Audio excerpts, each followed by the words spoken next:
Hey guys, Metal Jesus here, and today I am very excited to be rushing to the airport at 5 a.m. because I am going to be attending my first retro gaming expo in 2 years. Very soon, I'm going to be on an airplane heading over to Hartford, Connecticut to attend the Retro World Expo. And like I said, this is going to be the first retro gaming expo in 2 long years. But even more than that, it's taking place all the way on the other side of the United States, a place that I just don't get to as often as I like. As you guys know, I live in Seattle, and so, it's almost 3,000 miles away. And so this flight is going to be pretty epic. And by the time I land, I think I will have traveled 10 or 11 hours, especially when you factor in the 3-hour time difference, right? Because the East Coast is 3 hours ahead of the West Coast. So it's definitely an epic trip, but I just couldn't wait to do this. And so in this video, I'm going to share with you what it's like to go to the Retro World Expo. But more than that, also, I'm going to explore the city a little bit. And then at the end of this video, I'm going to share with you all of the pickups that I got at the show. And I got some really cool stuff. And so one of the things I like to do when I travel to new places that I've never been to is try to tack on either an extra day at the beginning of it or at the end of it. Because while the main focus here is, of course, going to the expo and hanging out there, but as you guys know, I love to travel. And so one of the things I really like to do is be able to check out the local scene. I like to see the city. I like to see the people. I like to go different places, and this was no exception. And so for this trip, I actually planned a day before the expo to walk around Hartford, Connecticut. And man, right off the bat, I noticed that it was definitely colder than Seattle. And that was a bit of a surprise because, most people, I think, they probably assume that Seattle is a cold city, and it can be, but it rarely gets below freezing. And so when I walked out in the morning into Hartford, I believe it was 27 degrees out. And so I was a little taken back by that because it's a sunny day, as you can see here. It looks beautiful, but there was definitely a crisp kind of cold in the air. And 2 things really stood out for me in Hartford. The first being is that something I'm not really used to, and that is a lot of the buildings are much older than what we would see in Seattle. As you guys probably know, that the United States was colonized first on the East Coast, and then slowly everyone started migrating west to, the West Coast, to Seattle, to California, to Oregon, things like that. And so for the most part, where I live in Seattle, the buildings are relatively new. Most of the buildings were, I think, built like in the 50s and 60s after the World's Fair, after Boeing really kind of took hold of our economy. But on the East Coast and here in Hartford, all of the buildings are just older looking. And that's because they are older looking. I mean, some of these are several hundred years old potentially. And it's just a different kind of vibe to it, and I really dig it. Again, it's part of, American history, and that's what's really fun for me to explore. The other thing I noticed are the trees and the leaves, specifically how they were changing colors. Now, in the Pacific Northwest, and specifically Washington State, it's known as the Evergreen State because we have a lot of evergreen trees, and they stay green all year long, hence the name. But over here, it was tons of shades of different colors of reds and yellows and greens, just extremely beautiful. Obviously it is, fall, winter, and so that's why all the leaves were changing, but just a really beautiful city. I mean, just everywhere I walked, I was taking in all the beauty. It was a great little morning for me to walk around here. But as you guys know, we are here for video games, and so the next day was the start of the Retro World Expo. Thankfully, my hotel was right next door to the convention center, and I couldn't wait to wake up in the morning, get ready, and see some video games. And you guys know that I've been to a lot of expos over the last decade or so. I've seen them from very small to extremely big and epic. And I didn't really know what to expect with this one, but I have to say, when I walked on the floor of this and I looked around for the first time, I was pleasantly surprised. There is a lot going on at this expo. first of all, there are tons of video game vendors, but more than that, actually, there are also a lot of artists. There's a lot of authors. There's a lot of, people creating things that are kind of not necessarily just video game related, but pop culture related, which is always really fun. And that's a fun thing for me about visiting a new area, is that I get to see all new vendors, see new potential stuff, right? Even though I don't necessarily buy everything, but it's always really cool to see what people are doing, what people have in their collections, or what they're selling. Yeah, this did not disappoint at all. Including this booth here that was selling these, I guess you would call them standees made out of beads.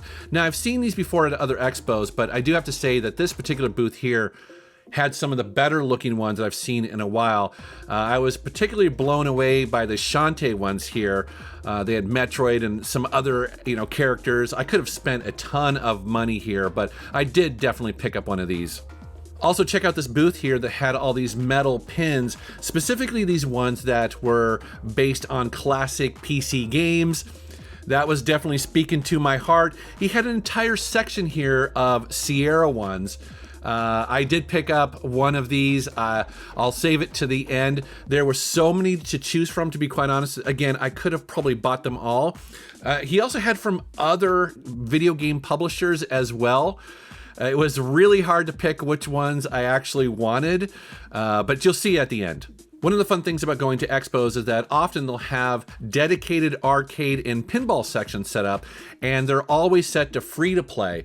So you just basically walk up and play some of your classic arcade games that you played as a kid, sometimes for the first time in probably decades. That was really fun to walk around there and just see, big smiles on people's faces, again, playing arcade games and also pinball. And the free-to-play extends beyond just arcades. As you see here, they've also got entire sections set up where you can walk up and play some of your favorite retro gaming consoles, which is great because not everybody has these sitting at home like I do.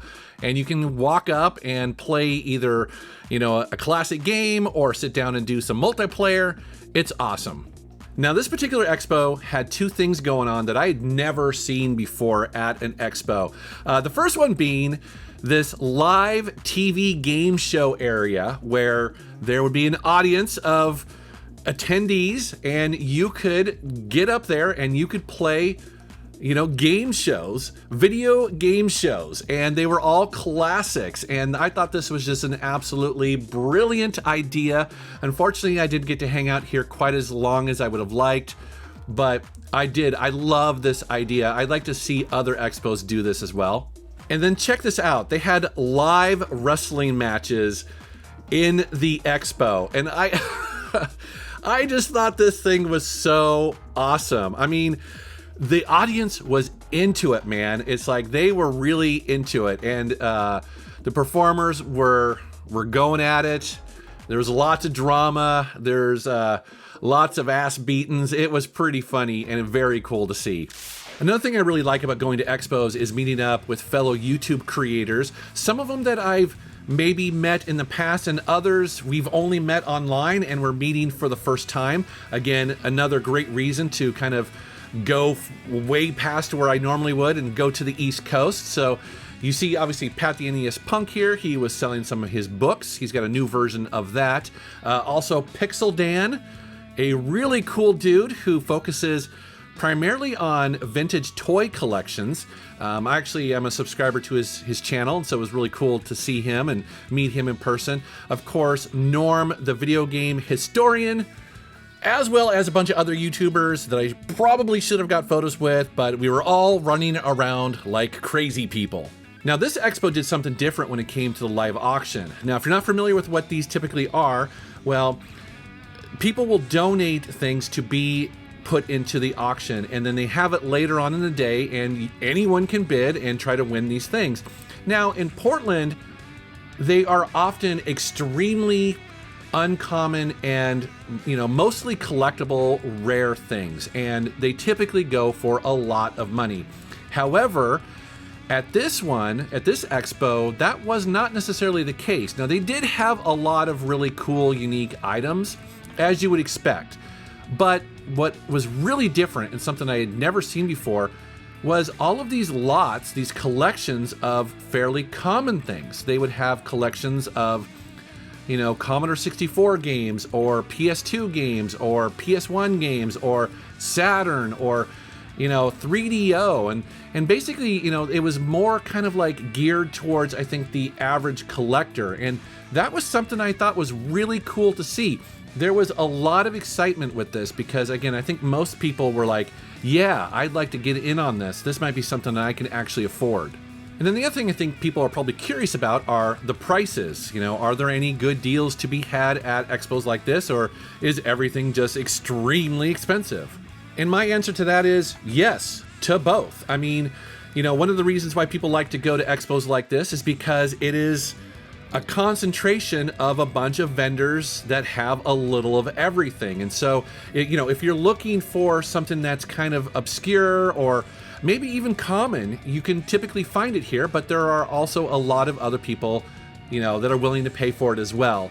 And so, yes, you'll see the expensive Super Nintendo games, NES games, you know, Japanese RPGs on any particular console, but then you can also find really kind of obscure stuff or, you know, things that maybe only you're interested in. You know, when I go to these, I'm always looking for DS and 3DS games and PSP games and, you know, stuff that I wouldn't normally find out in the wild, and I can typically find them here. And again, they're not any more expensive than you would find them online.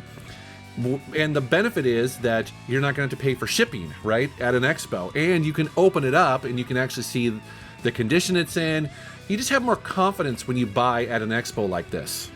And then on Sunday, I had a panel discussion talking about some video game tips and tricks for 2021. And for the most part, it was very similar to a previous video I did on my channel a couple months ago. The difference here is that I get to interact with the audience and other fellow game collectors, which I really enjoy because I get to kind of pick their brain as to what it's like to do game hunting in that area. And then they can also, you know, ask me specific questions. They were asking, you know, questions about digital games, mobile games, and what I thought about that. They were also asking me about what I thought about the future market for PlayStation 2 games and a bunch more. So yeah, it was a very active and lively discussion with the audience. I really enjoyed it a lot. And so that was my whirlwind trip to Hartford, Connecticut and the Retro World Expo. It was basically 3 days of just nonstop go, go, go. And oh man, I left with a huge smile on my face. I had a great time if you couldn't tell. But it was time for me to hop on a plane and get my butt back to Seattle, and let's check out some of the video game pickups.